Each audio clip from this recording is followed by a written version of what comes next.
Diabetes kills silently.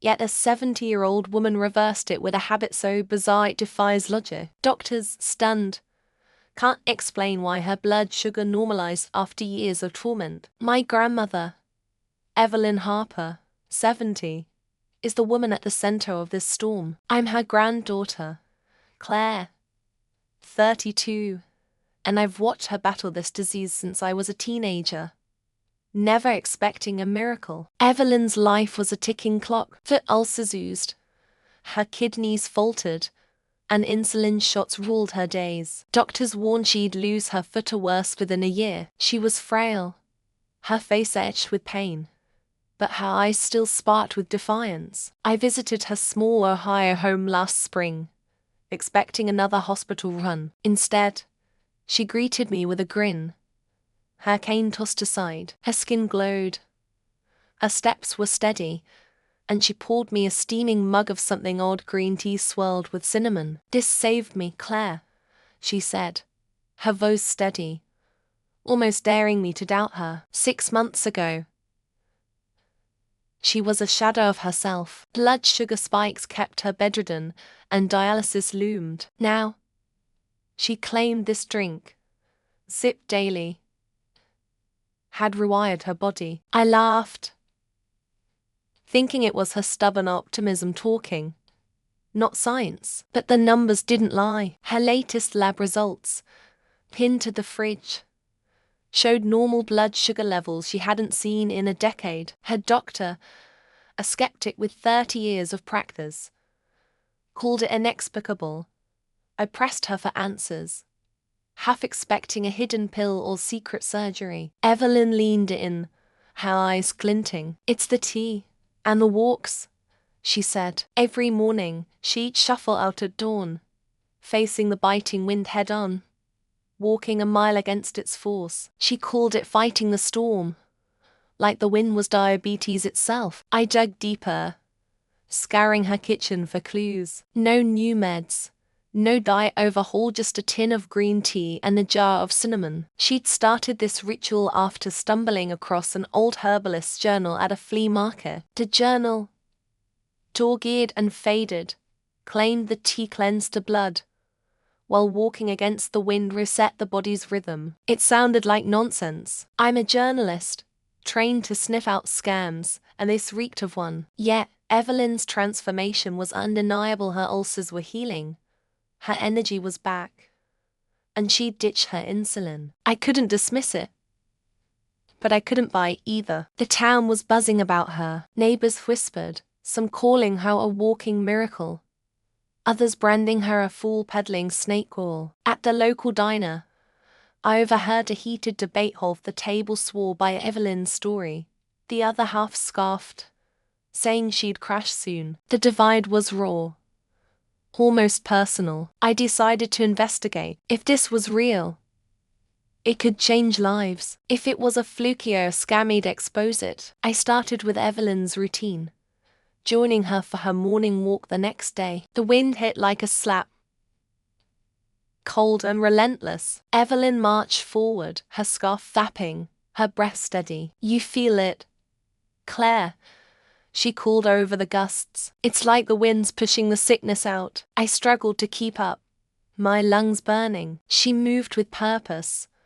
undeterred by the chill or the stares from early risers. Back home, she brewed the tea, green leaves steeped with a pinch of cinnamon, the aroma sharp and earthy. I sipped it, wincing at the bitter kick, but she drank it like it was life itself. I tracked her progress over weeks, noting every detail. Her blood sugar held steady, her ulcers shrank, and her kidney function improved. Lab reports piled up, each one a slap to my skepticism. But doubts lingered. Called a drink and a walk really do this? I called her Dr.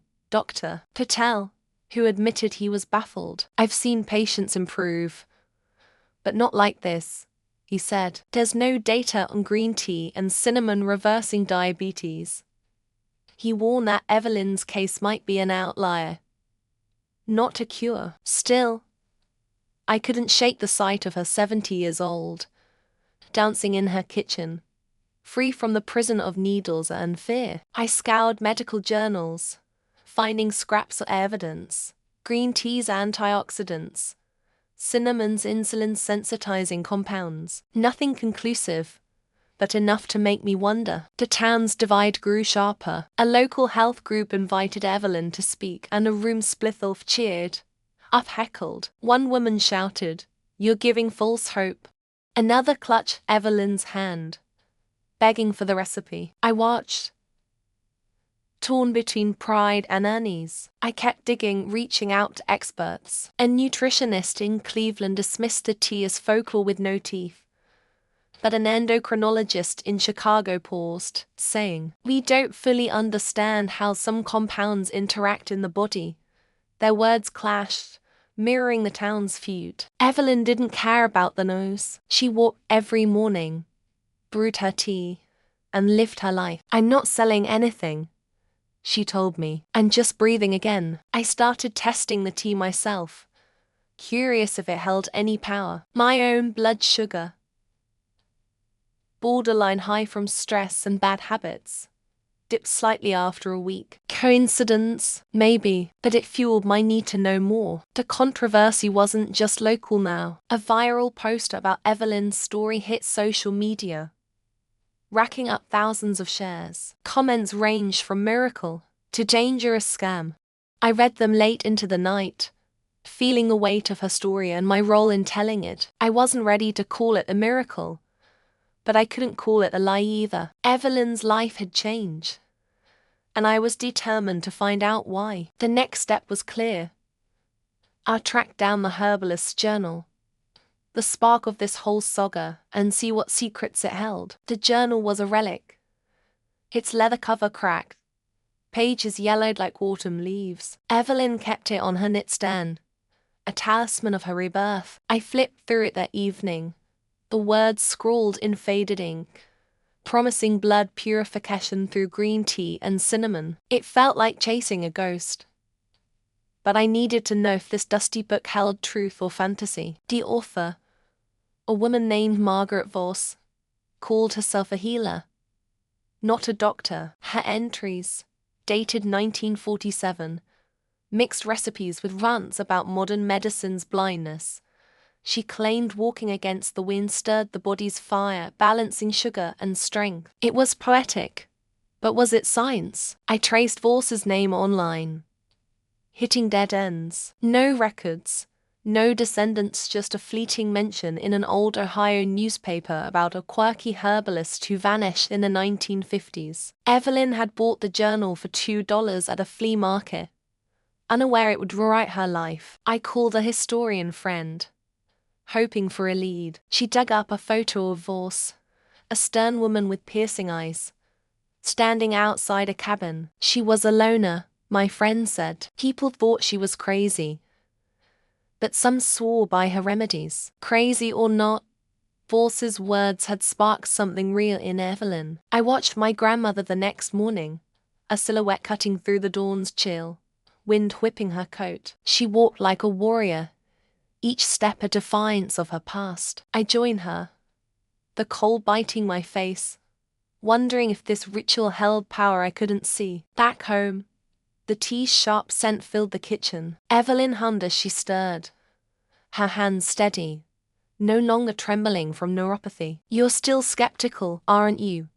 she teased, handing me a mug. I nodded, but I drank, the bitterness now familiar, almost comforting. I sent the journal's pages to a biochemist, Dr. Lena Carter, who specialized in natural compounds. Her email came fast. "Green tea has catechins. Cinnamon has cinnamoldehyde, but show promise in small studies for glucose control."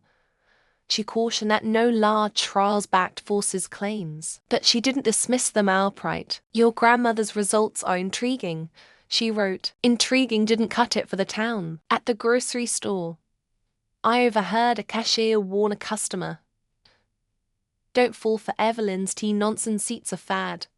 But the customer, an older man with tired eyes, bought green tea anyway, muttering, "What if it works?" The divide was a chasm now, splitting friends, families, even church groups. Evelyn's story spread online, fueled by a blogger who called her the diabetes whisperer. The post got 10,000 likes, but the comments were brutal. "She's lucky. Not cured." One read, "This is reckless, people will die chasing this." Another warned. I winced, knowing they weren't entirely wrong. I asked Evelyn if the backlash hurt. She shrugged, stirring her tea. "I'm not a preacher, Claire. I'm just living." Her unnerved mesh was a lightning rod, yet she stood unshaken. I doubled down, contacting a diabetes researcher, Dr. Omar Khan. He was blunt. "Anecdotes aren't evidence. Your grandmother's case is compelling, but it's not the protocol." He admitted that stress reduction from walking and anti-inflammatory effects from the tea might play a role, but he stopped short of endorsing it. Still, Evelyn's labs kept coming back clean. Her A1C, once a dangerous 9.2, was now 5.8 normal. No asterisks. Her ulcers were gone. Her kidneys stable. Dr. Patel, her doctor, called me privately. "I'm ordering tests to rule out spontaneous remission," he said, his voice tight. "This shouldn't be happening." I started walking with Evelyn daily, not just to observe but to feel it. The wind was relentless, pushing against my chest, forcing me to fight for each step. My stress melted. My mind cleared. Was this what Vorse meant by stirring the fire? The tea, too, grew on me. My own blood sugar stayed steady, though I wasn't diabetic. The online firestorm grew. A health influencer with 1 million followers tweeted, "Evelyn Harper's story is hope in a cup." But a rival account fired back. "She's a placebo at best, a danger at worst." The debate raged, with strangers tagging me, demanding I set the record straight. I wasn't sure what the record was anymore. Evelyn's life was proof. But proof of what? I tracked down a local woman, Susan, who'd started the tea and walks after hearing Evelyn speak. Her blood sugar had dropped, too, though not as dramatically. "It's no scam," Susan told me, a voice fierce. "It's just different." Different didn't satisfy the skeptics. A community meeting was called and Evelyn was invited to explain herself. I went with her, my notebook ready, my heart pounding. The room was packed, the air thick with tension, and I knew this night would change everything. The community center buzzed with voices, some curious, others hostile. Evelyn stood at the podium, her hands steady, her grey hair catching the light. I sat in the front row, pen posed, feeling like I was watching Historia trial. She began, her voice clear, recounting her ulcers, her fear, and the tea that brought her back. A man in the back shouted, "Where's the proof?" Murmurs rippled and Evelyn held up her lab reports. Copies passed around like evidence in a courtroom. The room quieted as people scanned the numbers: blood sugar, A1C, kidney functional normal. A woman near me gasped, clutching the paper like it was a lifeline. But the skeptics weren't swayed. A retired nurse stood, her tone sharp. "You're not a doctor, Evelyn. You're playing with fire, telling people to ditch their meds." Evelyn didn't flinch, nodded, saying, "I never told anyone to stop their medicine. I'm just sharing what worked for me." The debate erupted. A carpenter swore the tea had lowered his glucose. A teacher called it voodoo nonsense. I scribbled notes, my head spinning. Evelyn's comma anchored the chaos, but I saw the strain in her eyes. She wasn't here to fight, just to be heard. I stood to speak, my voice shaky. "I'm her granddaughter, and I've seen the change. I don't know why it works, but it's real for her."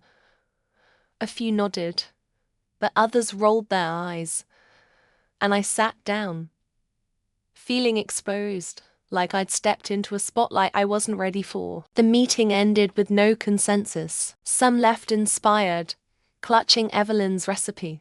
Others stormed out, muttering about lawsuits. I drove her home, the silence heavy. "Did I make things worse?" she asked, a voice small for the first time. I didn't know. The next day, a local news crew showed up, wanting Evelyn's story. She agreed, brewing tea on camera, walking against the wind as the reporter trailed her. The segment aired that night, and by morning, her story was national, Fox, even a mention on BBC. The backlash was swift. A diabetes charity issued a statement. Unproven remedies are dangerous. Consult your doctor online.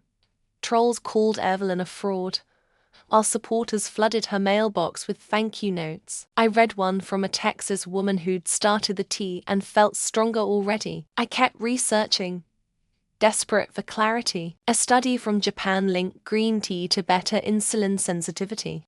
Another from India showed cinnamon reduced fasting glucose. The data was thin, but it was there.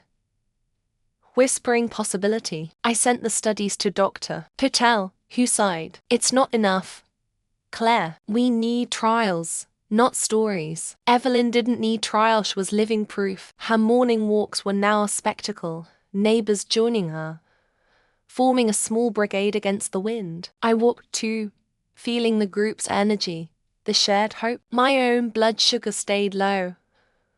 My energy up. Was I a convert or just caught in the tide? The journal haunted me. I tracked down a rare books dealer who knew of Force. She was ahead of her time, he said, but her ideas were too wild for the 1940s. He had no other copies of her work, but he hinted at a disciple in Pennsylvania who might know more. I planned a trip, determined to find answers. Evelyn hugged me before I left, her grip strong. You're chasing my truth, Claire, but don't forget yours, she said. Her words stuck, a reminder that this wasn't just her story, it was mine now, too. The drive to Pennsylvania was long, the road winding through hills that felt like they held secrets. I stopped at a diner, checking my Evelyn story had hit 1 million views on YouTube. Comments poured in. She's a hero, she's a liar. I shut it off, my mind on the disciple, the journal, and the truth I was racing toward. The disciple, Ruth Callahan, lived in a sagging farmhouse outside Pittsburgh. She was 82, her hands gnarled, her eyes sharp as she studied me. You'll hear about Margaret's journal, she said. Not a question, as she led me to a cutted study. I nodded, explaining Evelyn's story, my voice catching on her transformation. Ruth pulled a box from a shelf, filled with Vorse's notes, recipes, sketches, rants about healing. Margaret believed the body could fix itself, given the right nudge, she said. She handed me a page detailing the tea and walks, identical to Evelyn's ritual, with a note. Tested on 12 patients. 10 improved. My pulse quickened. Proof Force wasn't just dreaming. Ruth admitted there was no formal study, just Force's word. But she'd seen results herself decades ago. Margaret helped my mother's diabetes, she said. Not a cure, but a lifeline. I left with photocopies, my skepticism cracking. Back home, Evelyn's fame had exploded. A morning show invited her to New York, and she went, her tea recipe trending online. I watched the broadcast, cringing as the host called it a miracle cure. Evelyn corrected him, firm. It's not a cure, it's what worked for me. The correction didn't stop the frenzy. Health blogs dissected her story. Pharmacies reported green tea shortages. I fielded calls from strangers, some begging for help, others accusing me of pushing a hoax. My inbox overflowed, and I felt like I was drowning in Evelyn's shadow. I shared Vorse's notes with Dr. Carter, the biochemist. She was cautious but curious, saying, this could warrant a pilot study. She warned that funding was unlike pharma companies wouldn't back a cheap remedy. Still, her interest felt like a win, a step toward legitimacy. The town was a circus now. A Team Evelyn group sold tea blends online, while skeptics picketed the community center, holding signs. Science, not stories. Evelyn stayed above it, walking each morning, her group growing. I joined. The wind fierce. My thoughts on Vorse's 10 patients. Susan, the local woman trying the ritual, called me with new sugar. 1C had dropped to 6.1. It's not just Evelyn, she said, excited. I tracked others in the walking group. 5 reported better glucose. 3 saw no change. Small numbers, but enough to keep me digging. Dr. Patel ran more tests on Evelyn, ruling out remission. Her body's responding as if it's non-diabetic, he admitted, stunned. He started a case study, documenting her diet, walks, and tea. If this holds, he said, it's a game changer. Online, the debate raged. A scientist tweeted, Evelyn's story is anecdotal, not universal. A supporter shot back, anecdotes save lives when science lags. I repeated both, torn, wanting truth over dogma. My own blood sugar was stable. My energy high, wasn't imagining it. I visited Evelyn, finding her porch crowded with thank you gifts, letters, flowers, even a quilt. She read me one letter from a man in Oregon. Is diabetes improving after a month of tea and walks? This isn't about me anymore, she said, her voice soft. It's bigger. She was right. The story had outgrown her. Outgrown me. I kept Voss's notes close, planning to pitch a study to universities. But first, I needed to face the storm. Head Wonderlin was invited to a national health conference, and skeptics were ready to pounce. We flew to Chicago, the conference hall packed with doctors, researchers, and patients. Evelyn took the stage, her voice steady, my heart in my throat. I clutched Voss's notes, knowing this moment would either break her story or make it unstoppable.